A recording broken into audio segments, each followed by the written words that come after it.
go right around that, and we are live. So Okay. welcome everybody out there in internet land. We're glad that you're with us. I'm Doug Wilkerson, and we got some team with us, and also we'll be having other folks showing up, I believe. So anyway, I'm glad you're here.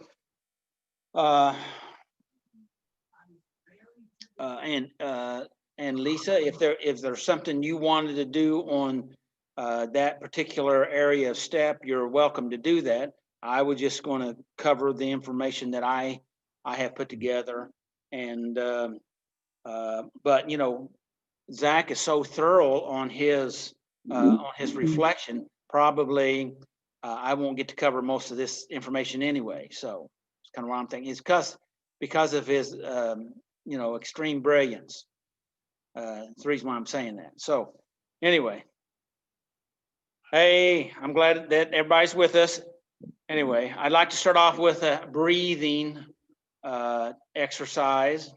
And if you can, I've learned lately that, we talked several, probably a year, half ago, or maybe 2 years about putting your hands on your heart. But I also heard an additional technique about crossing your hands over your heart. And if you don't want to do it over your heart, you can just kind of hug yourself or just basically cross yourself, which has some neurological effect, from what I understand, that it ties the two hemispheres together instead of them working independent.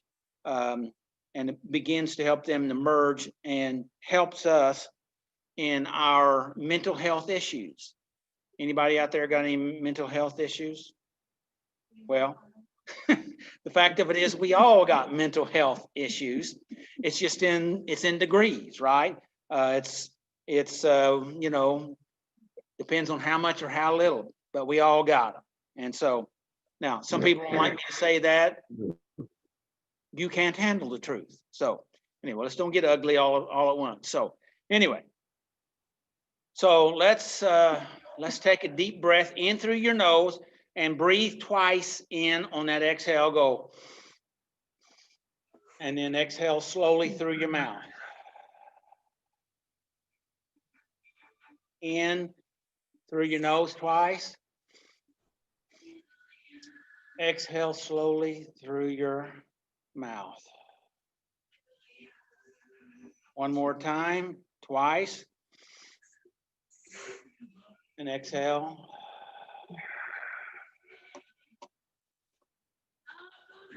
Now I would like for you to repeat after me. After you inhale and well, let's see. Let's say this before we inhale. How about that? That'd probably be the best thing. And that is, I'm sorry. I'm sorry. Forgive me. Forgive me. I love you. I love you. Thank you. Thank you. And inhale. And exhale. I'm sorry. Forgive me. Thank you. Forgive me. And I love you. Inhale, last time.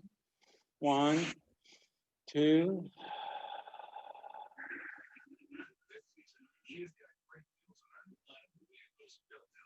I'm glad everyone's with us. I don't know if I've said it during the live broadcast, but our title that's tonight is Our Real Problem Can Be Found in the Lies That We Tell Ourselves. And we're going to be talking about self-deception here tonight. And so I'm assuming Zach is our MC. Is that right, Zach? And so I'm gonna pass it over to Zach. So welcome, Zach. Well, hello everybody. Welcome to Saturday Night Live. It's our first Saturday of 2021, and so we just want to wish everybody a happy New Year, and we're glad you're here, and so we will get right into it, I guess, tonight. I guess I'll start off by saying that, 2020 was very challenging, and I guess it's not completely done with us yet. It feels like it's kind of holding on with a vengeance in some ways. But I'm hoping for a better year and to move forward and out of some of this stuff. And so I just hope that's my hope and prayer for you as well. And so I guess we'll just get started tonight. Doug, did you want to cover for the step, or you want me just to go on into the reflection? Let's have the reading of the 12 steps. Okay, we'll start there. That's a good idea. I don't know. So I just was asking that question. Please welcome Macy. She's going to read the 12 steps for us. Hi, Macy. Hi, Doug. The 12 steps. Step 1. We admitted that we were powerless over our problems and that our lives had become unmanageable. Step 2. We came to believe that a power greater than ourselves could restore us to sanity. Step 3. We made a decision to turn our wills and our lives over to the care of God. Step 4. We made a searching and fearless moral inventory of ourselves. Step 5. We admitted to God, to ourselves, and to another human being the exact nature of our wrongs. Step 6. We were entirely ready to have God remove these defects of character.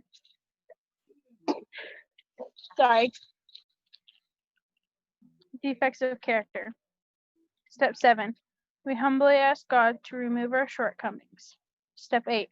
We made a list of all persons we had harmed and became willing to make amends to them all. Step 9. We made a direct amends to such people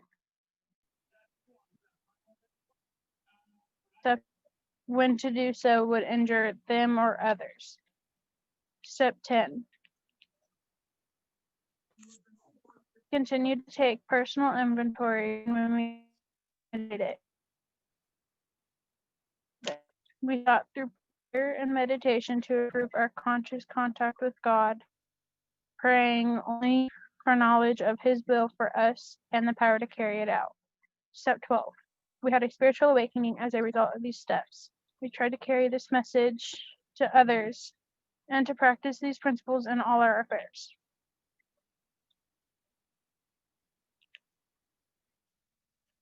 All right. Thank you, Macy. I appreciate that. You did a good job. And so we're going to go on to the reflection now. I'm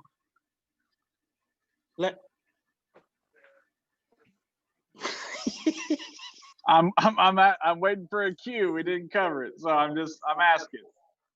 Oh, let me go ahead and Okay. introduce the step, and then we'll go over to your reflection. All right. Please welcome Doug. He's gonna give us a little bit on step 1.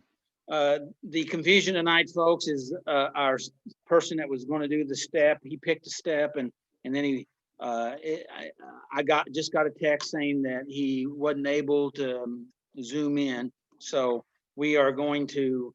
I'm going to fill here a little bit. I've studied this step, but I hadn't planned on covering all of that. But here we go. We'll start with it, and then we'll go from there. Step 1. And by the way, steps are so powerful. And if you've worked the steps one time, that's great, but that's not enough, in my opinion, because I've worked them numerous times, and every time I go through it, I get new stuff. And I think that you should go over it. Now, the way we do steps here at Saturday Night Live is that we start with step 1 in the first month of the year, and in the second month of the year, step 2, and then go right on through all 12. And we work on the step that entire year. Lisa has, I don't know if all of you can see it or not, but she has the Life Recovery Bible up there. And of course, it's backwards No, it's right over there. It's just right on wrong on my screen. But that's the Life Recovery Bible. Now, this is a big one. One of the members of the group gave me this big Bible because because maybe they loved me or maybe they were torturing me. I'm not sure, but I like it. That was supposed to be a little bit of a joke. Anyway, I at least the writing is big and I can see it pretty good. So anyway, step one is this, and I know Macy's already read them, but I want to read step one again so that we can get focused. And most of us know it. And this is an essential step out of the 12 steps. Okay, for us folks that need to come to the place of processing and learning and growing. And the 12 steps is a form of discipleship, self-discipline, recovery. Okay, so here it is. Step one, we admit that we were powerless over our problems, that our lives have become unmanageable. Now, can we say amen to that? And so we have, so we have to be willing to say and we is so important to start off here because recovery is, we can't do recovery alone. I'll be talking more about this later, probably. I've got it in my notes. But it's so important because most of us, because we were raised to try to be independent, self-sufficient, and so we think that we should work our recovery that way. But reality is, we were created for relationship with God, relationship with others, and especially, which is so important, relationship with ourselves. And so we need to admit that we were powerless. And see, if you've been pushed around by addiction, drugs, alcohol, different obsessive compulsive actions or behaviors, pornography, cutting, anger, violence, they all have their addictive qualities. And the reason why we have developed them in our life, they were coping mechanisms to try to cope with life, to keep us alive. And so tonight we're doing step one. It's the first one of the year. And we have to recognize that we are powerless and that our lives have become unmanageable. That means it's out of control. Now we believe that we believe we should control it, even though we know that we haven't, but that doesn't keep us from keep trying. And that's what step one here is, to help us to recognize that number one, we're powerless. And number two, yes, my life is unmanageable and I need some help. I need some community to help me to do better, to get healed, to get restored. So the section that was selected was about the dangerous self-deception. And you know what? We lie to others. We'll even try to lie to God, and we will lie to ourselves. And most people know when you're lying to them. God definitely knows when we're lying to him, but oftentimes we'll believe our own lies because we keep telling them to ourselves so much until we get familiar with them and we buy into them. And that's when we really get into the pit. That's the lies we tell ourselves. Anyway, the story that it refers to is Samson. Samson was a judge. He was gifted something when he was a child from God, great strength. And you know what? When we when we have you know, people that have certain gifts or talents, and they depend on them a lot. And oftentimes, at least in my experience, those folks that I've seen that's been very gifted, how can I say this? They get spoiled to their gifts or talents, and they don't, oftentimes they don't go ahead and grow and develop and mature. They just stay in that gift or talent. Does that make sense? I don't mean to be harsh, but we know that it's true, right?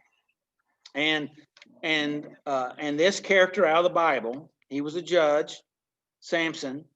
He was very strong, and he was a deliverer of Israel, but he had a problem, just like the rest of us. Okay, and they only talk about one problem, but I bet he had more, just like the rest of us, right? Because we all got problems, we all got issues. Now we can have gifts, and we can have talents, and we can even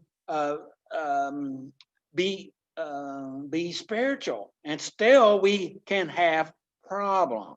Okay, and so he had a problem, and his problem was he liked the women. Okay, and he liked the exotic women. Okay, and of course, with his power, that drew women to him. Of course, we've all been around. We've all seen some of this, right? People with power have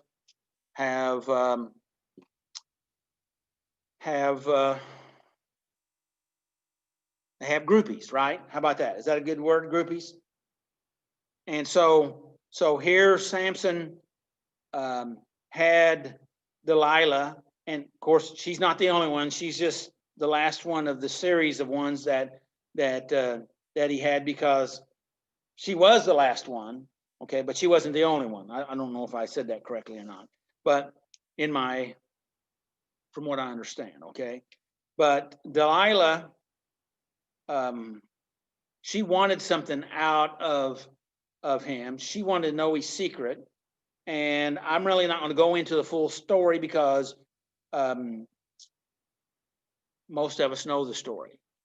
And anyway, she complained, and until he finally divulged his secret. And he told himself that he was invincible. And how many of us have grandiose ideas, and we tell ourselves that we're invincible? And we're not the strongest people out there, but we'll still tell ourselves that, right?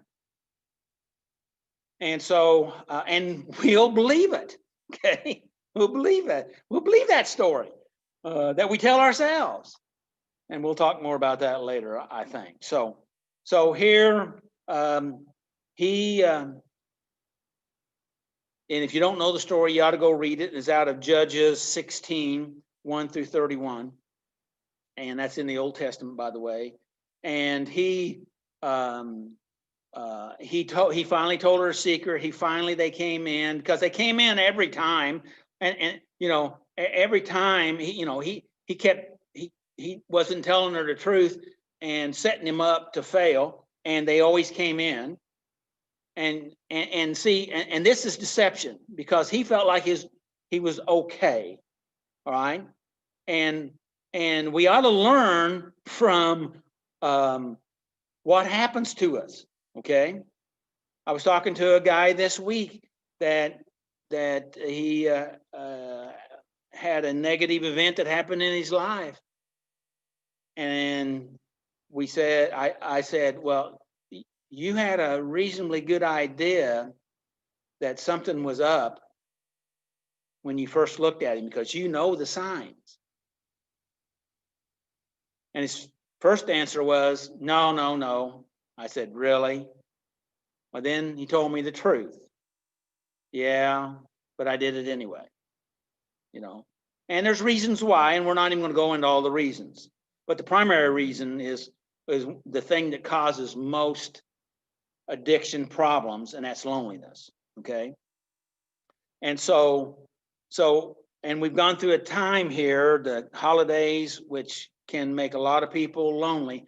And I just want to pause right here on step one and say, if you're lonely, you need to reach out to people. You need to take care of yourself. Don't lie to yourself. This is what we're talking about tonight. Step one, about lying to yourself. Reach out. Do healthy things that will help you instead of unhealthy things that will harm you or maybe even kill you. Because, you know, the old saying is, you don't know how many relapses you've got left. You may have had your last relapse. The next one may be death. And I know that's harsh, but the best thing you can do is to make some healthy choices. So let's get back into this. And I know I'm taking longer than our presenter would have, but so let me scan the work here. And so, you know, they poked out his eyes and made him slave. He lived in a blind type of state because he denied reality. And that's self-induced blindness, right? But then when he was taken as a slave, they poked sticks in his eyes and made him blind. They chained him, they bound him, he lost his freedom, and he was blinded because he had, in my opinion, he had actually blinded himself and enslaved himself to his weakness. And that's what step one is about, is recognizing our powerlessness, our weakness. And if we don't recognize it, then we can't deal with it. If Samson would have come to himself and been honest with himself and recognized that he had a problem there and dealt with it instead of surrendering into his problem, things would have probably been different in his life. Would you agree? Lisa, you come on. Did you have something you want to say? Yeah, I kind of wanted to share a little bit, talking about the story with Samson, and the section was called dangerous self-deception. And I found it very interesting, and you're talking about the blindness and him being blinded in the story. But I think where we have to be careful is like Samson, his self-deception was that he truly believed his only weakness was the cutting of his hair. He believed that was his only weakness. If I do this, then I'm in trouble. And so as long as I don't do this, I'm okay. Much like some of us in recovery. If I don't drink, I'm okay. If I don't use, I'm okay. When actually Samson's real problem was his addiction to women and his loneliness, and he didn't deal with that. So his self-deception, I think that dangerous self-deception comes in when we think our only problem is this, and we are distracted from the reality of what our real problem is. Because most of us know that the substance is just a symptom of what the real problem is. So I think the importance of step one is not to lie to yourself, not to be blinded and think that that's the only thing you got going on, and to really unlock what it is that's really going on, And even for some of us old timers who've been here for a long time, we've wrestled many rounds with these steps, and we have to be careful because there's sometimes that we still have some of those dangerous self-deceptions. We still have to fight some of that stinking thinking that's in there. The I'm not good enough, that kind of the filters that we go through, or the, I've got this thing whooped, I'm doing okay. And we don't, and sometimes we get blinded by the things that we're not taking care of. I've whooped that, so I don't have to work on it no more. And which is, famous last words. So the beginning of the I end. want to comment on what you just said there. And I agree that he had the problem of lying. He had the problem of the women and the false belief that he was invincible as long as he didn't cut his hair. I agree with that. But the biggest problem was lying to himself, Yes. believing a lie. Believe in the lie. Yeah. Believing a lie. I mean, the other problems are workable, but I mean, you could find ways to get around to help manage so that by different behaviors, okay, different beliefs, but this self-deception is what we're talking about. That lying is the real getter. That's the one that really sets us up for failure, and that's denying reality. And Mhm. that's and so which is the worst problem? They're all a problem, okay? Which is the worst? Well, I think it's hard to fix the other two that we were talking about, if we continue to live in the land of denial and self-delusion. Anything else, Exactly. Lisa?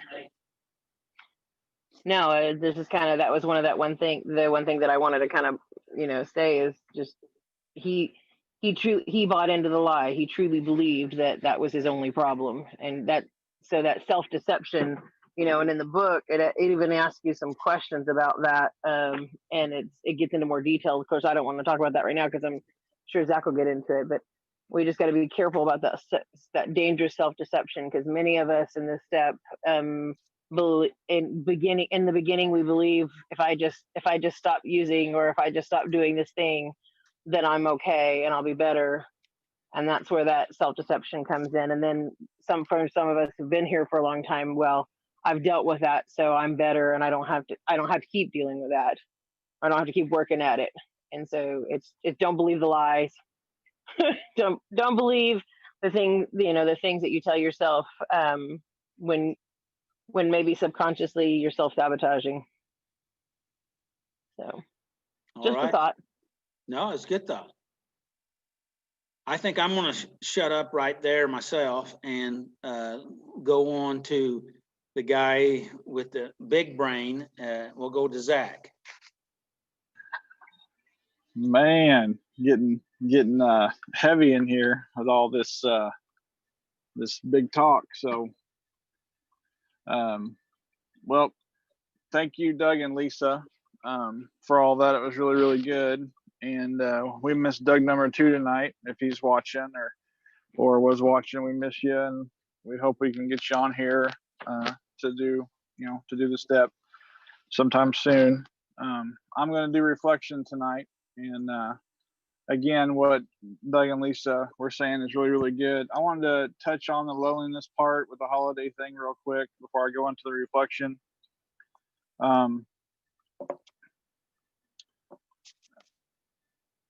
When Doug was talking about that, he said reach out, and that's very, very important. And I think what happens to some people,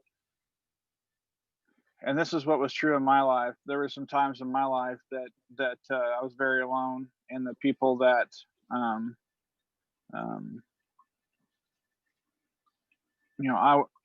family wasn't there like I wanted them to be, and or like I thought they should have been, or whatever that is. The truth is that sometimes people can't give you what they don't have, or what they don't know how to do, and it's very easy to say. It's very easy to say, well, if my family didn't want me or want anything to do with me, or maybe it's your friends or whatever it is, then what does it matter? And that's universal. I mean, that's everybody in the world feels that way from time to time, and we have to watch out for that. I personally believe that loneliness is one of the biggest killers on the planet. Um, you know, it's painful. And so here's my point.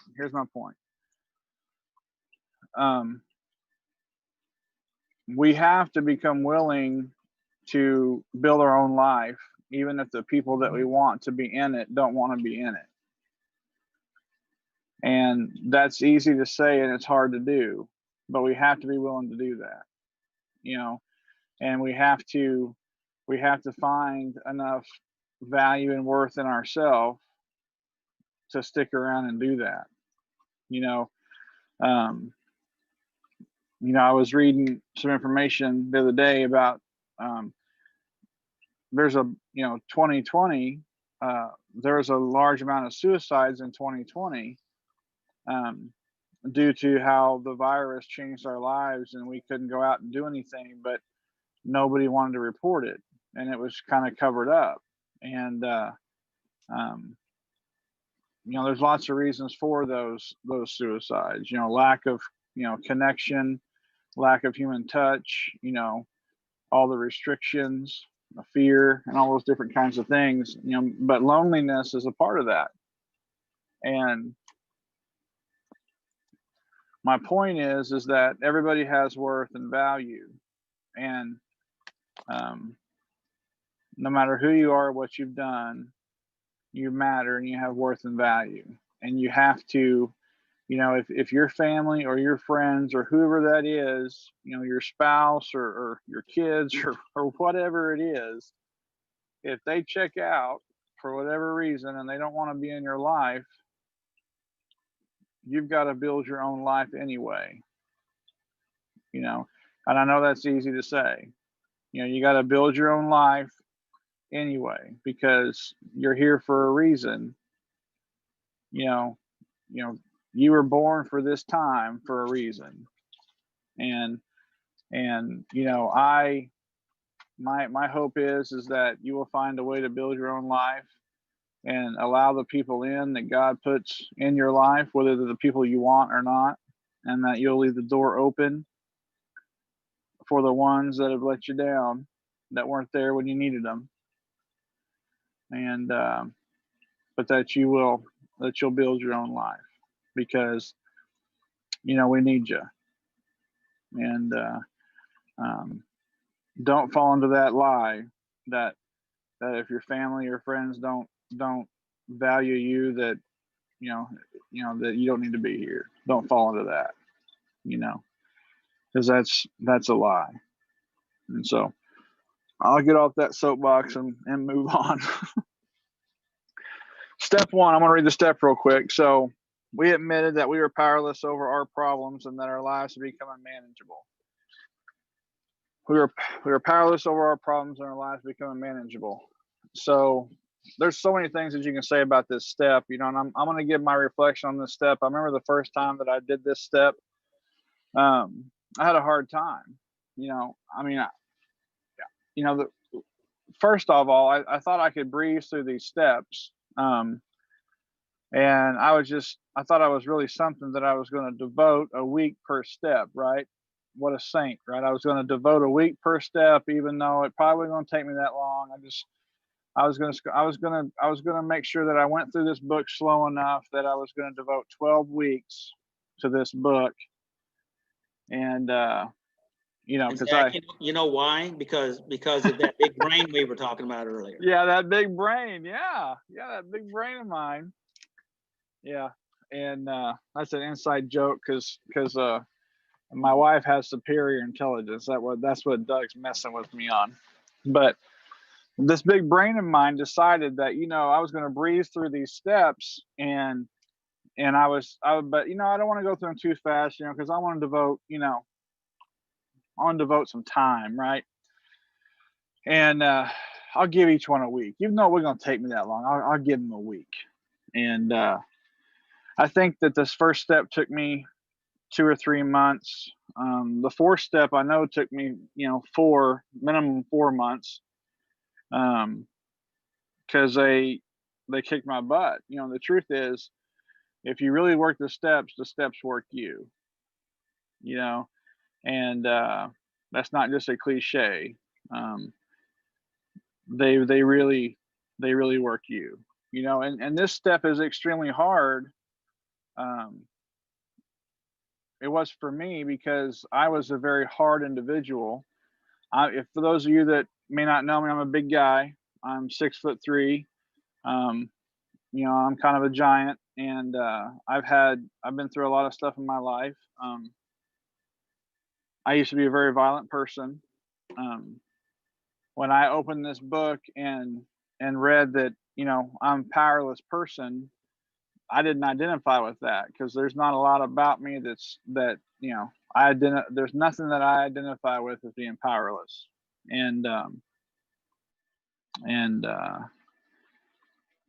but the reality of it is that uh, I had things in my life that I had used to cope that had control over me, and they were pushing me around and making and they were influencing every one of my decisions.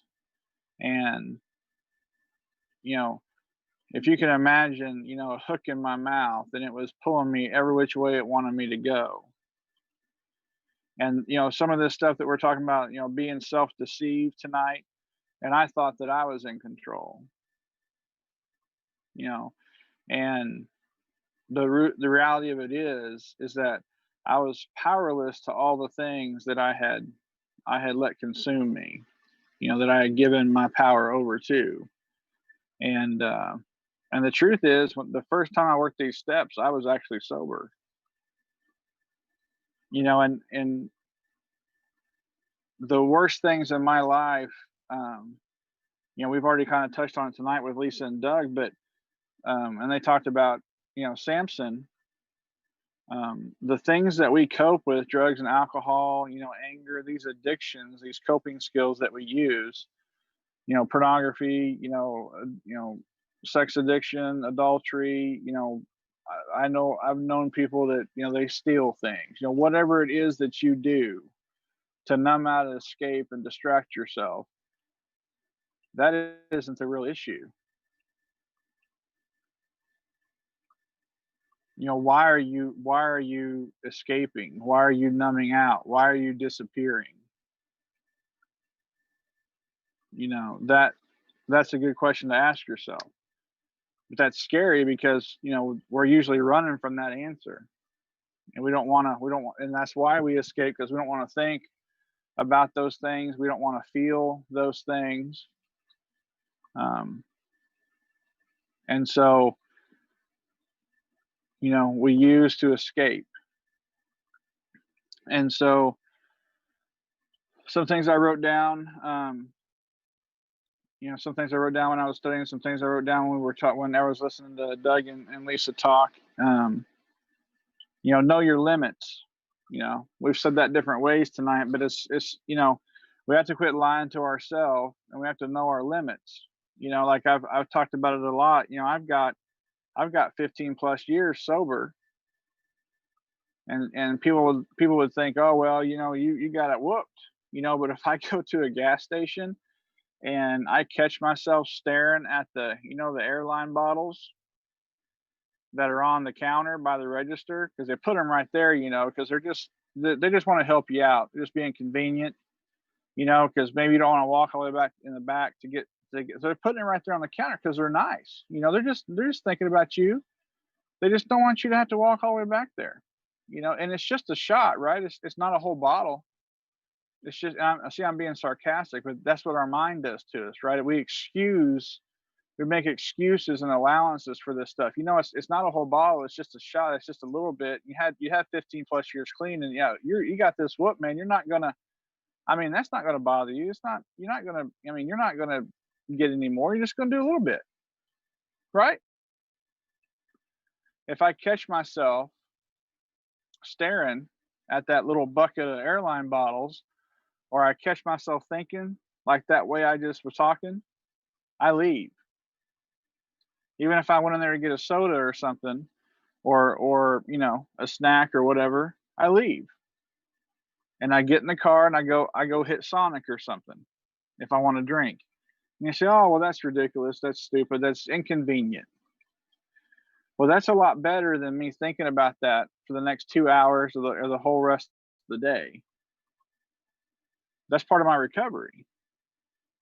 You know, you got to know your limits, you know, because, you know, I'm a person in long-term recovery. I'm always going to be a person in long-term recovery. You know, my next statement, I'm not knocking you if this is what you do, because what you do is what you do, and that's fine. I don't believe in saying that I'm an addict and always will be an addict. To me, that doesn't help my recovery. But at the same time, if I go into the gas station and I stare at those bottles and I go on and get my soda and I look at all the other liquor in the aisle and I think about that, and I go up to the line in the register and I'm staring at the bucket and I'm thinking about it, and I'm thinking about it, and I'm thinking about it, and I get up to the register and I'm still staring at the bucket, and then even if I walk out without buying anything and it's a victory, I still think for the next couple hours minimum, why was I staring at everything so much? What's my issue? Why do I have a problem? Why didn't you leave? And then I have all that mental torture. I don't need it. And so, knowing my limits, if I'm doing that, I just leave.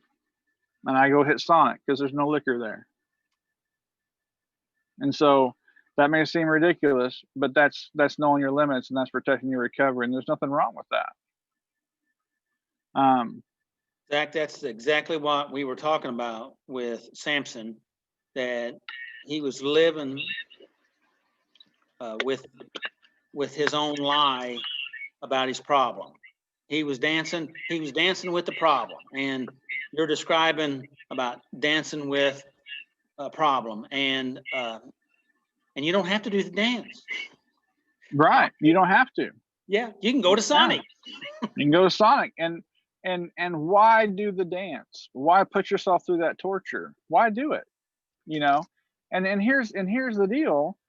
I mean, I spent some time early in my recovery thinking, well, I should be over this. I should be better. This shouldn't be a problem. And you know, you can shit all over yourself all day long, and it doesn't change anything. You are where you are, and there's nothing wrong with where you are. You know, we have to stop beating ourselves up all the time about every little thing. You know, it's, you know, doing your recovery, doing maintenance, keeping yourself healthy, doing these little things that I'm talking about, they pay big dividends. And it doesn't matter if anybody else thinks it's dumb. It doesn't matter. It's about your recovery, you know, and that's all that matters. You know, Samson, we've talked about different things that were wrong, but most of all is he believed his own lie. And he didn't live in reality. And there's a long time in my life I didn't live in reality. I didn't, you know. And you know, and I was in a constant state of disappointment and anguish, and I was really causing it all by myself, you know. And you know, it's like, for example, and I wasn't doing this particularly, but this is an easy way to explain it. It's like if the bills come due, and you know when they're due, and you choose to spend your money on something else, and you don't pay the bills, and then the shut-off notices come, and that makes you angry. And you could have paid it, but you didn't. You bought something else, and maybe it wasn't even dope or anything else. You just bought something else because you just didn't want to give them your damn money. And then the power goes off, and then you're mad about that. You know, then you have all the fees and everything else, and then it's just torture. But you did that to yourself. And that's just an example, but we do that stuff to ourselves all the time in different areas. you know, because we don't want to live life. We don't want to live life on life's terms because we want it to be different. You know, we're not living in reality. We want things to be different than what they are, and they just are not the way we want them to be. And maybe that sounds kind of vague. I hope that makes sense. But you know, I think one thing that we can do is there's a tool that I use with folks I found a long time ago. It's called a relapse autopsy. You can look it up online and find it. Now it's intimidating. It's a great big huge document. It's like 15 pages. But if you can get a hold of that thing, you know, just it's got questions on it, and it starts from your relapse, and then it goes back in increments like 10 minutes before you relapsed, and you know, an hour before you relapsed, and 2 hours before you relapsed, and you're supposed to like kind of like journal what you were doing, and then it goes all the way back to like a month before you relapsed. Like, was there any significant thing that happened in your life? And my whole point of bringing that up is we have to start being conscious of our choices and what we're doing, like what Doug was talking about when, you know, the person that he was mentioning that, you know, hey, you know, you knew what you were doing. No, I didn't. Okay, yeah, I did know what I was doing. We really know. We know what we're doing. We just lie to ourselves, you know. And that tool, if you could see what you see and know what you know, and we probably don't have time to go into it, but the point is that we're really aware of what's going on around us. We set ourselves up all the time. All my relapses, I set myself up. You know, but I would have swore to you that I didn't. Just right place, wrong time. You know, and it was there. But I chose to go where I chose to go over to that person's house, and I knew they were going to have drugs or alcohol or whatever, and I knew they'd let me. I knew the opportunity would arise. And so I knew that I shouldn't even go over there. Just like if I'm staring at the bottles on the counter at the gas station, I need to get out of there. I knew I had no business being at that house, you know. And I think I need to kind of wrap up here, but something else that I thought about, and I'm not trying to beat it with a dead horse, but kind of goes along with knowing our limits, is we have to stop ignoring the problem.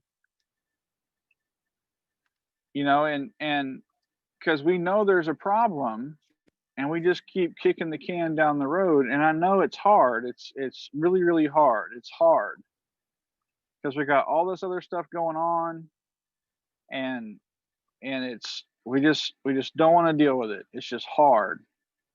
It sucks, and it's messy, and it's hard. I just don't want to deal with it.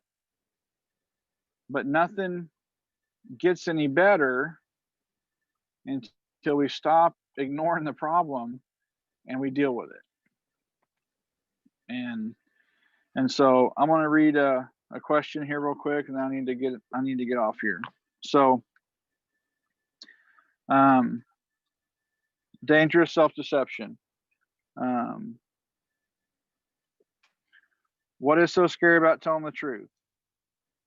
We don't know what people are going to do. We don't know if we're going to lose our friends, or if people are going to be mad at us or think less of us, or you know, what are people going to think of us, you know?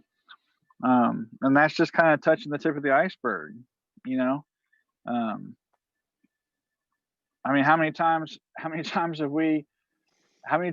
shared the truth in a meeting, and you heard something come out of your mouth that you're hearing it for the first time yourself?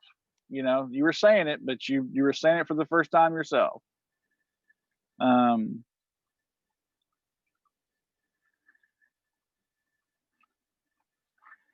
What are some of the question 2 here says, what are some of the reasons I use?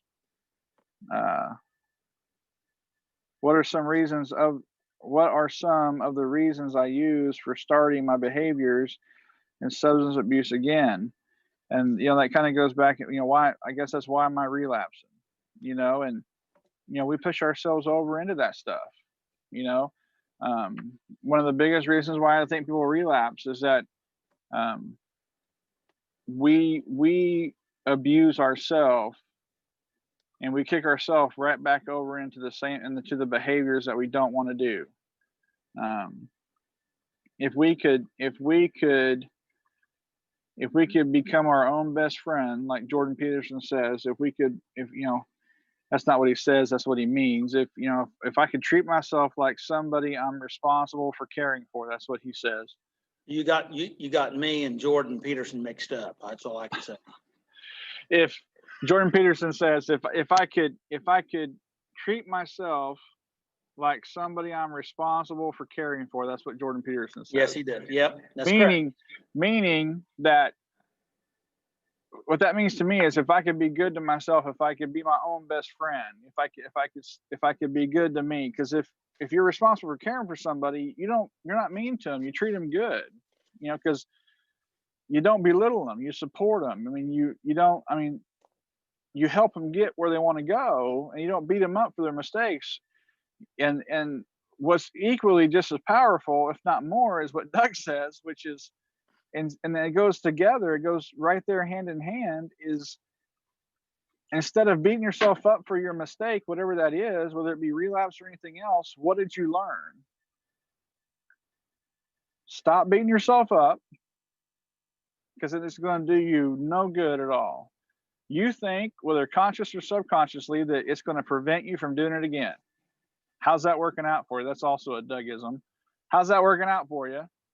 Has it ever worked before? Have you ever been so mean to yourself that it kept you from doing that mistake? The answer for most of us is no. So, Dougism number 2 here. What did you learn? If you could not beat yourself up and just say, what did you learn? What did you learn? Because if you don't beat yourself up for that behavior, whatever it is, you won't go back and repeat it. More than likely, you won't repeat it. Not right then. And so, if we could just do those 2 things, it'd make a world of difference. It would change our life and everybody around us. It would do that. And so I talked way too long, but I need to get off here. So, stop being mean to you. Just stop it. just stop it. I get it. I know why you're doing it. I did it for a very, very long time. I've talked a lot about, it's like I had a room, and there was a box in the corner, and there was all kinds of bats in that box, and they had different words on these bats, and I would just pick a bat and beat myself with it. And I did that for so much of my life. Don't do that. It does nothing. It just makes you sicker. So don't do that. Be your own best friend. If you mess up, get up and ask yourself what you learned, and learn from it. Write it down if that's what you got to do, and move on. And you'll get better a lot quicker, and you'll heal a lot quicker. And that's what I got. So without further ado, please welcome Doug. Thank you, Zach. Appreciate that. Before I say whatever I'm going to say, looks like John, you have anything you'd like to share on what we've said so far? Okay. All right. And Lisa, you have any other comments that you'd like to share? Zach's shaking his head no. So, are you reading her mind or what?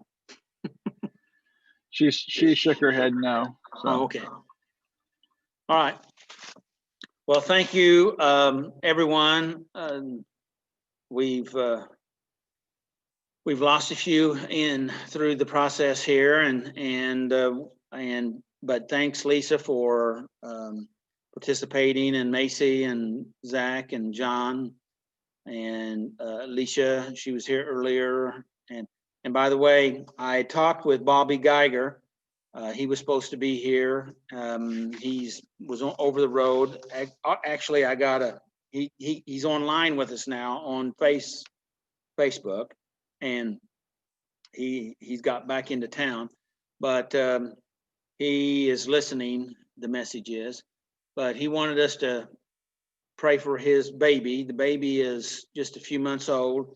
His name is Matthew, and he is not wanting to eat. They have a feeding tube in, but anyway, we just need to remember to pray for little Matthew, to hold up him and his mom and dad and the rest of the family. Also, believe that he'll get big and strong and make those healthy choices. So anyway, so we just need to pray for Matthew, and we'll try to do that at the close of the meeting here. So I just wanted to go ahead and get that in there. So we're talking about our real problem can be found by the lies that we're telling ourselves. And the trouble is, we believe our lies. And step one here is saying that we admit that we were powerless over our problems, and we may have a terrible issue with lying. And I've worked with people that just they lie to themselves, they lie to everybody else, and that scenario just really sabotages their life. And the fact of it is, we've bought into a lie that lying is going to keep us out of trouble. And my question to you, all of you out there in TV land, in internet land, here on Zoom, how's that worked out for you? Zach said that a while ago. I stole his line there, but it doesn't work out, because it comes back and gets you later. And even if it doesn't come back and get you later, you actually sabotage your own heart and spirit, because you know you've lied, and that damages you. You have destroyed some of your own personal credibility that you have toward yourself. And you are the predator that's doing that to you. So as Zach said earlier, be your best friend and not your worst enemy. So we're talking about step one, and that we need to recognize that we don't need to lie to ourselves. And oftentimes we lie to ourselves, I think, is because we think that's a way to avoid problems and avoid pain. But again, does that really work out that way? And I don't know if this is the right time to throw in a Nietzsche quote, but we've said it before, and it came to my mind today as I was preparing, and I'm just going to go ahead and throw it in here. And because we don't think we can make it, I'm thinking that we don't believe we can make it the way that it is, so we have to lie, we have to deceive, we have to avoid. And Nietzsche said this: he who has a why to live for can bear almost anything. And that's being true with yourself, being honest with yourself. If we have that big enough why, then we can do whatever we need to do to survive. And I came across this quote many years ago in Viktor Frankl's book, Man's Search for Meaning. And he used that quote saying that because Viktor Frankl was in the Nazi death camp, and by looking and observing people, he knew that as long as the individuals, if they had a big enough why, they'd figure out how to live. As soon as they stopped having the why, then that's when they start dying. And in fact, he said that he gave him only so many hours in the internment camp. How long? Just I think it was like 36 hours that he knew that when they lost their will to live, they stopped. They started dying, and in a few hours they were dead. And when Zach was talking about loneliness, there is research, scientific research saying that loneliness is the number one culprit, the number one issue that actually will instigate addiction behavior, getting addicted, because it's a way of getting, and it may sound strange, but they did their research with rats, and because they couldn't do it on people, but they could observe people, and they've done research and followed up. The patterns are there, but the fact of it is that when people lose hope, using the scenario that Zach was talking about, that when someone feels that they're not loved, so therefore they don't love themselves, and then they start hating themselves, and if they don't value, then I don't value me, so we start torturing ourselves, and then the next thing we do, we increase our anxiety so much that we go into some sort of behavior or acting out to help us to manage what we're doing to ourselves. We're inducing our own anxiety. We don't have to do that to ourselves. That means we have to do things differently. We have to change our thoughts, which changes our life. We have to change our choices, which changes our life. And so we just have to make these changes so that we can have a different life. I know that sounds simple, but it's true. So back into the step, when we refuse to admit our powerlessness, we are only deceiving ourselves, because we all have areas of powerlessness. But if we deny that we have them, then we're deceiving ourselves, and we set ourselves up for failure, because then we try to force ourselves to pretend, we either force or pretend that we don't have that problem. But then that problem rises up, gets big, and grabs a hold of us, picks us up, and carries us away. So we need to not deceive ourselves. We need to see what we see and know what we know, as Zach said earlier. The lie we tell ourselves and others are familiar. Zach touched this a little bit already. This is right out of the book. And some statements that all of us have made. And if you haven't made them, you will make them. And that is, I can stop anytime that I want to. That's a lie that we say, okay? How many people have we heard say that and then say, but I found out that wasn't so? You want to say something, Zach? No, I'm just laughing because I'm hearing myself in my head many years ago. You know, maybe you can't stop, but I can. You know, and or you know, maybe you aren't in control, but I'm in control. You know, and just all that stuff. You know, and I was so sure of myself. You know, and like many people probably listening, you know, are remembering. You know, and we always think that we're the exception, and that's so dangerous, you know. And it's really not a laughing matter, I guess, but we always think we're the exception. I mean, we can watch so many people before us, you know, it get our friends, it get our family, you know, and even the people that we think it's not going to get, you know, we can watch it get them, meaning, you know, they're not going to lose control. It's not going to, you know, they're not going to get out of hand. It's, you know, they're going to remain in control, you know. And then we go, oh well, man, you know, he really, you know, he's been drunk for 10 years now. He drinks every day. I never thought he'd lose control.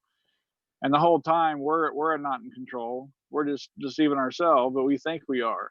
but we always think we're the exception, you know, and that's really scary, dangerous, because no one's the exception. You know, we have this thing where we can watch it happen to everybody around us, but we still think it ain't going to happen to us. And that's the self-deception that our topic is out of the book. And that's what Samson was, you know, what was going on with him. He deceived himself because he felt that what he had was more bigger or more powerful, or he was outside the reach because he had this supernatural strength.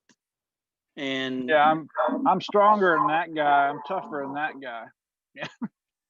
You keep bringing this to my mind, and I know I've mentioned it in the past about I had lunch. This has been several years ago with a guy because I was trying to. We were meeting, and I was trying to help him, and he was telling me that his situation was that he was trying to help somebody else, and that he wanted to prove to this other fella that he could do more dope than him, and he was clean. And he was trying to get this other guy clean. So the way he was going to do it was use more dope than him, and which is extremely dangerous, particularly somebody that's been clean. And he'd been clean for a couple of years, I think. And what happened was, we know the rest of the story. They both ended up in that sad shape. And fortunately, both of them now are clean. But gosh, when you lose your recovery, you know, we need to get right back with it as soon as we can, because the longer you wait, now this is just Doug's opinion, the longer you wait, the harder it is. Because you got all your self-blame and hatred and the lies you tell yourself and just blah, blah, blah, blah, blah, blah, blah. Most of you know what I'm talking about.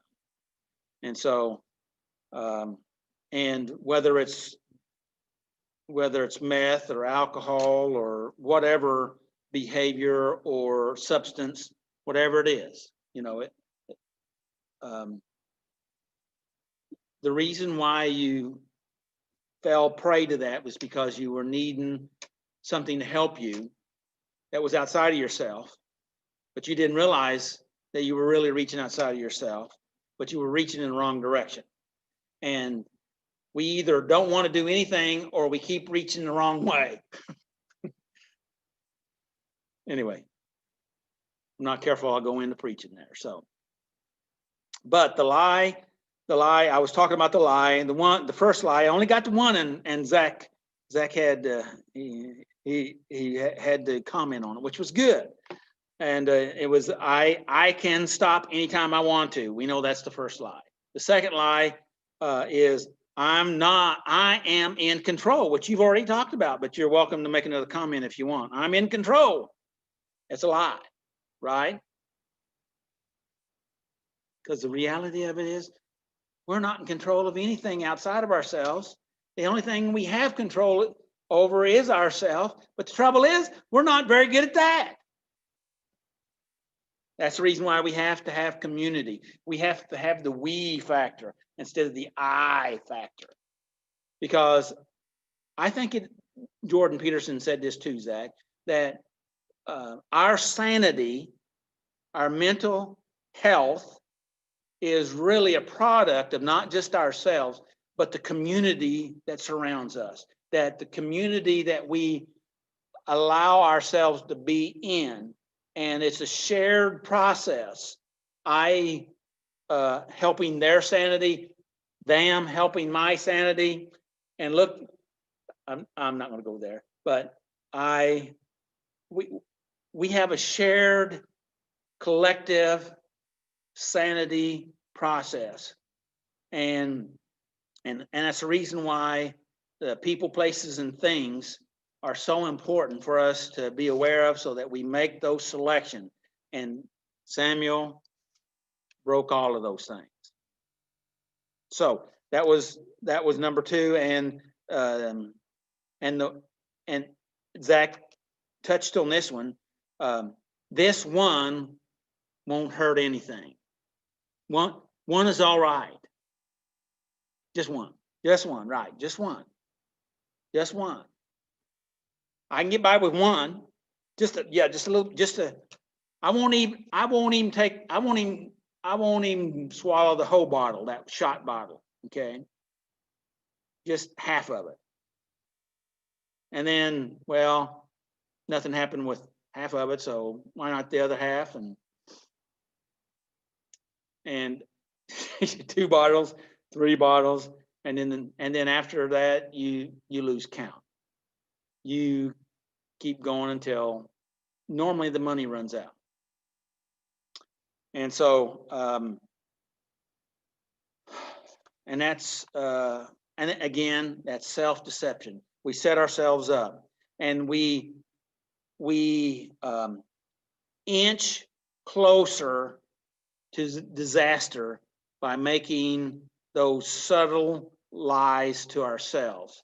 And then we lie, we're getting closer mentally, emotionally, and the next thing you know, you're doing it and you're saying, well, it won't matter. It's not, I'm not hurting anybody. This wasn't in the literature, but I'm not hurting anybody, you know. But the fact of it is, we don't live in a bubble. We're connected, and we are either positively affecting everybody around us or negatively affecting everybody around us. Because if you're not doing good, we're not doing good. If you do better, we all do better. That's just the way that it is. And Samson, even though he was a powerful man, a powerful judge, had great strength, he still was weak because he lied to himself. Okay? And we all have gifts and talents, but when we thinking that we're special because of them and the rules don't apply, we're setting ourselves up for big failure. Grandiose thinking. What it's referred to in the NA and AA literature. So, so Samson had this lifelong weakness. Our weaknesses are with us, okay? We drag them around, and we need to be aware of them instead of pretending they're not there. Now, some of you say, well, I already got it. What? Just saying that is you're lying to yourself. You're denying. You're denying because it can and will rear up its ugly head. You said, well, the old man is dead and buried. He's in the grave. Well, trouble is, he doesn't always stay in the grave. He comes out.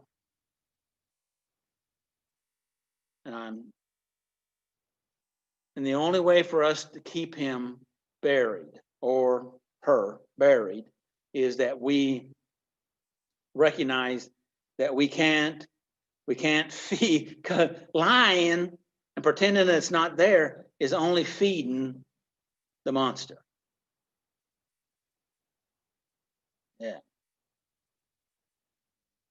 And so what we have to do is we have to recognize our weaknesses that are long term, but we can by drawing from him. I want to get down to this because I'm really running along here. But Samson's problem was that, and our problem, okay, is that we it can be found that we're lying to ourselves, and that by not admitting our powerlessness or our weakness, our blindness, because see, we don't even see what we see. We lie to ourselves. We turn our vision off. How many times have people come into my office and said, tell me what to do? And I say, well, you already know. You see it. You just don't want to do it. Well, what you want is you want something else instead of doing what you know you need to do. And see, you're not tuning in to that internal spirit guide that's inside of you to help you to get where you need to go. You always want to go the other way. That's the definition of sin, in case you didn't know. Going our own way, okay? Doing our own thing, or doing it my way, okay? That'll get you into trouble. And so recognizing our powerlessness and our helplessness, what we need to do is here's the solution, all right? We talked about the problem. I'm going to talk a little bit about how to, some solution here. Okay, what we need to do is we need to take action by doing something positive, like going to a meeting, okay? Reading some positive material, some recovery literature, the scriptures. We need to do some things that will help us. Okay, we need to spend time and draw close to God, listen to Him. It may be just being in silence, being quiet. And I know that makes some of us crazy. Okay, but if you keep just bombarding your brain with stuff that just separates you from reality, and I know it's another coping mechanism that's what drugs is about, that's what alcohol is about, that's what sex is about, that's what rage is about, that's what violence is about, that's what all of them's about, okay? Is some way to escape reality because we don't like what's going on right now. Well, and I understand that you may even have to do that, but you can't keep doing that because it's killing you. It's going to separate you. It's going to destroy you. It's going to take you to a place you never wanted to go. Okay, and if we continue down that line, then it's going to have us. Step one contains a potent paradox, okay? And that is that we need to tell ourselves the truth, okay? We need to tell ourselves the truth. You say, well, I don't know the truth. Well, you've clouded your mind. You have confused, oftentimes, maybe you are the exception, like Zach said earlier. This probably is not you. It's probably somebody else, but you have confused yourself with stuff, facts, figures that don't really even matter, okay? To try to cover up what you know is true. And I'm saying you need to focus on what is true, even if it's not what other people are telling you. I'd prefer that you go ahead and embrace that truth that you know is true. Not what they said, but what you know is. And you may even find out what they said is true, but you can't get there if you keep lying to yourself and avoiding what you know that is true.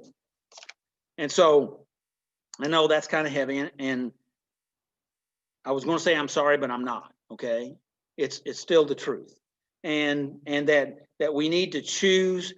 We need to choose to know the truth about our powerlessness. Okay, and I know that's hard, but we still need to, and that we need to recognize our addictions. And by the way, there's more than just 2 addictions. It's more than drugs, more than alcohol. I've already listed a bunch of them, and there's all kinds of addictions, and there's so many people. The truth is, some of our church people that may be listening to this on our church pages, you got addictions too. Now, maybe you're not drinking, but maybe you are. Maybe you're just hiding it. Or maybe you're doing something else. But the fact of it is, maybe they're even socially accepted. Like I've had people say, I'm not a drug addict. Everything I take is prescription. I said, okay. My next question usually is, if we're able to ask it, is, yeah, but are you taking it according to as prescribed? Why is it that you got to buy stuff off the street to help you in between? Just thought. Or even if you are taking it as prescribed, you continually having to up the dose, because the fact of it is, most of the time, that's not really helping you. It's just another way of escape from dealing with what's going on. Not all the time, okay, but a lot of time. And if you really knew the truth about most of our medications, it's tragedy. And I'm not saying that medication is bad. I'm saying if we need to use them. Like I had a fella that was a professor, had multiple doctoral doctorates, and he was having struggles, and he wanted to quit his medication, but he was in the middle of, there was so many things whirling around and pressuring him. And I said, listen, the first thing you need to do is you need to get back on your medication until you get through all these. They had people, I don't want to go into it, but they had he was being attacked on so many fronts. And he was attacking himself on the inside. And I said, you need to do it. And he said, well, I can't do that. And I said, listen, you're a smart guy. You can figure it out legally. You can call the doctor. All right. You can do this if you choose to. And the rest of the story for him, he did, got him through his crisis. He weaned off of it later and did quite well. But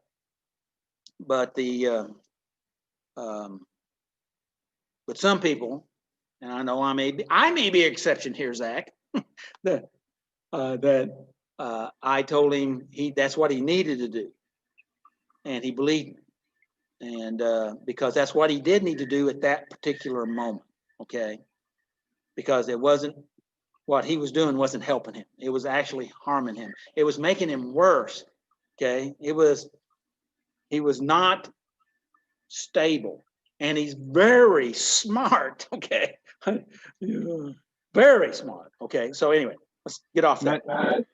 Go ahead. Medication is, if you know, medication's there for a reason. It's there for stability. You know, I mean, I'm a big advocate for medication. You know, but at the same time, you know, if and I'm not knocking anybody. I'm not hating on anybody. But if you find yourself taking a hydro for a headache because it's left over from the last time you went to the dentist, there's a problem. And you're thinking, oh, well, why is that a problem?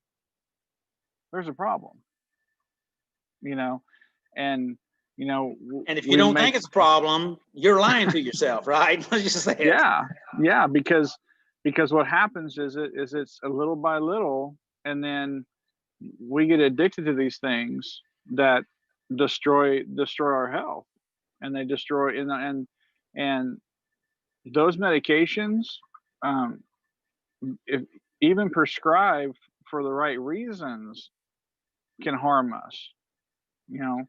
And if we take them for the wrong reasons, I mean, we're in severe danger. You know, here's something, and I'll be quiet. Here's something that people don't know. They think that all these street drugs are lethal and they're really, really dangerous. You know that the worst drug combination in the world is prescription pain meds and alcohol. So the elderly woman at home in the evening having a glass of wine and taking a Valium, thinking that she's just relaxing, has no idea that she's taking the worst drug combination on the face of the planet. It's worse. It's more lethal. It's worse, more damaging to their body and their brain than fentanyl, than meth, than heroin and cocaine.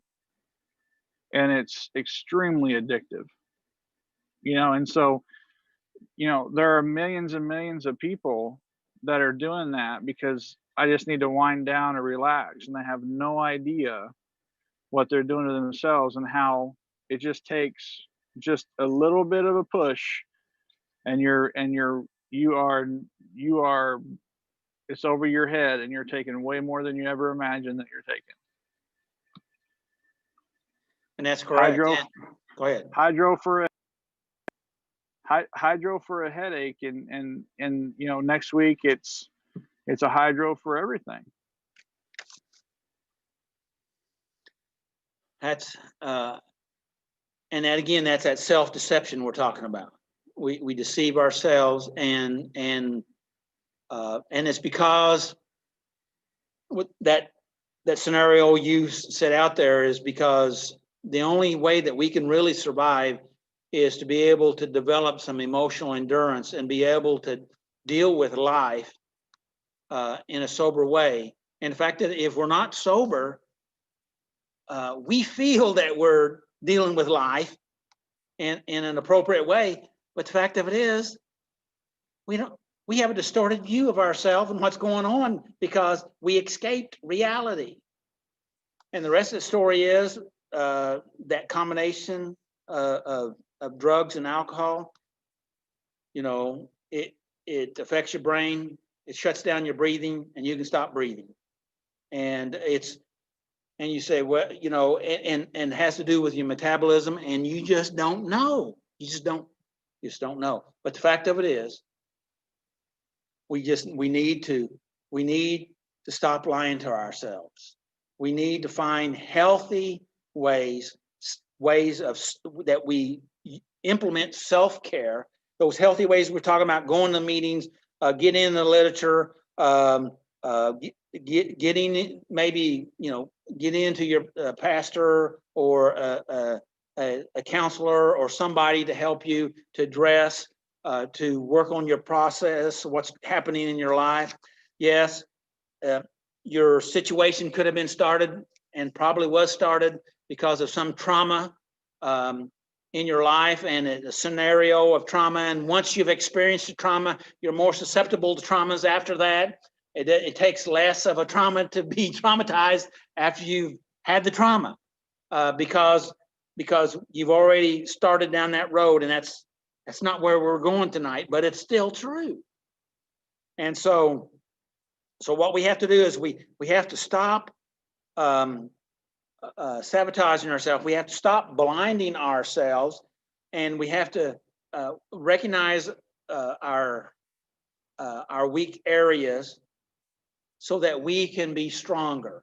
And I'm looking for this quote, the statement I really wanted to have in here, and I'm scanning down through my paper because well, let me just let me do, and then when you come to the place that now you can see, we're able to make healthy or healthier choices, and we can stop falling into the same pit or trap that we've been falling into. And I had that poem of your personal story in 5 chapters, but I'm not going to go into that tonight. And so what we set our trap, and then we fall into it. He even talks about that in Proverbs. Okay, it says the animals are smarter than that,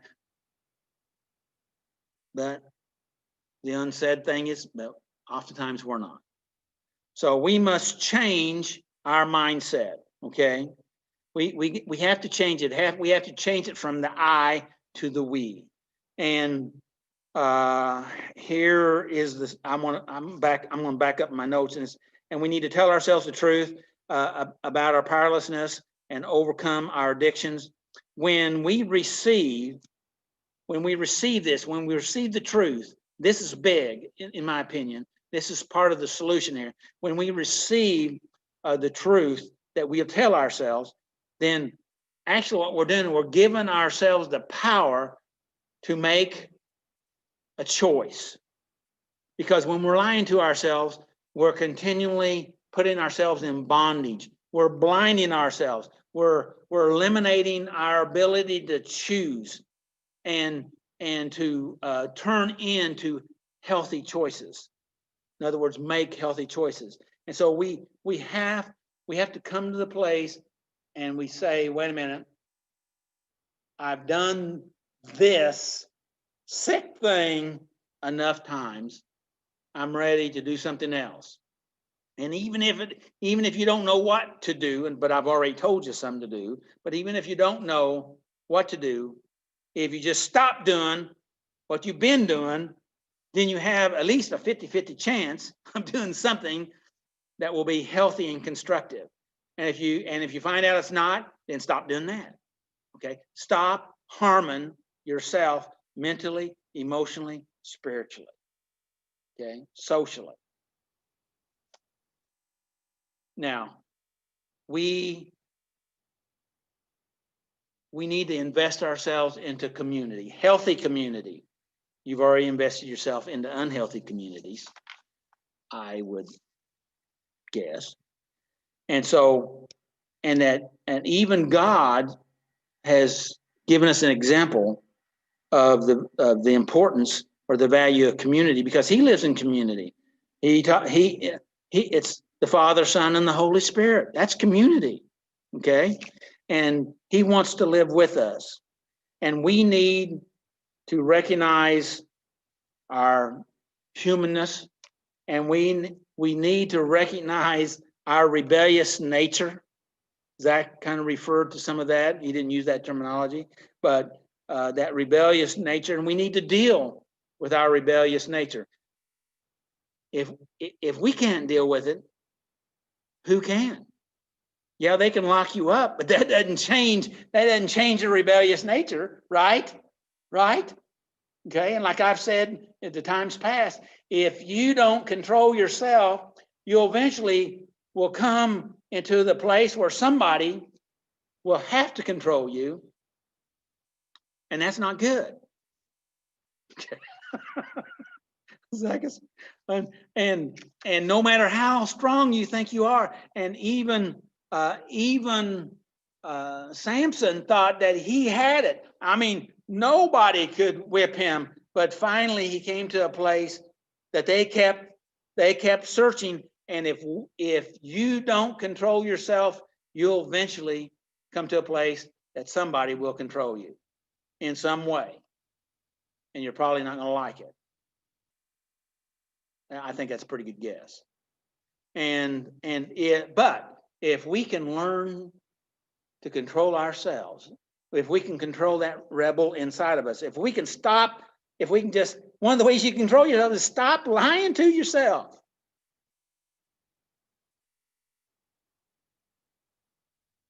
Then we can open up to God, and then God will come in. He is willing to come into your weakness, your powerlessness, your unmanageable life. He's willing to come in with you in the middle of your crap, if you will, crappy life. What's going on? Your sickness. If you're just will turn that corner and begin to open up and allow him to come in, instead of saying, I got this, I can do this. Everybody that's ever said that meant they want to go for one more deeper ride. Okay. And the pain, the internal and the external pain, continues to grow. Now, does that mean recovery is pain-free? No. It's painful, but it's constructive pain. It's not destructive pain. It's hard. It's hard to let go. It's hard to grab a hold of that rebel. It's hard to help that rebel to see the light. It's hard to heal. And all healing is painful. But if you have a strong enough why, you can endure anyhow. You can make it. Just don't lie to yourself. That's my message for today. Don't lie to yourself. Don't lie to yourself. Man, you can fool some of the people some of the time, and you can fool all the people some of the time. You can fool all the people some of the time. You can fool some of the people all the time. But the biggest fool is the fool that tries to fool himself. I think that's how it goes. It's been a long time since I went through that, but so don't fool yourself. Focus on the truth. So may the Lord bless you and keep you, and may his face shine upon you. There is hope. We love you. God loves you. Don't swallow that lie that you can't make it, because you can't. You can't. We've seen it. We've experienced it. You can't. So make healthy choices. And Zach, I'll turn it back over to you and let you take us out. Love y'all. All right. Well, it was a good night. Had a good meeting. Liked everything you said there, Doug. Thanks for that. And we're glad that you're with us tonight. And if you join this, if you view this afterward, we're glad that you're here watching. And if you want to give us a comment or a like or something, we appreciate that. Let us know you're here. And, step one, there's a gift inside this step that if we choose to take it, that we're not in control. And, there's hope and freedom in that there's help for us. And so, man, tonight was good. And if we can just, start trying to practice some of these things, and we're not going to get it right all the time, but if we just keep practicing them, we'll get a lot better at it. And so remember to, be honest with yourself. Don't lie to yourself. Try to be good to yourself. Be your own best friend. Don't beat yourself up. Ask yourself, what did you learn? And, one of the best things you can do for yourself is to be honest with yourself. And, that may be hard, but there's freedom there. And so we love you. We're glad that you're here. Stay safe, and we'll see you next week.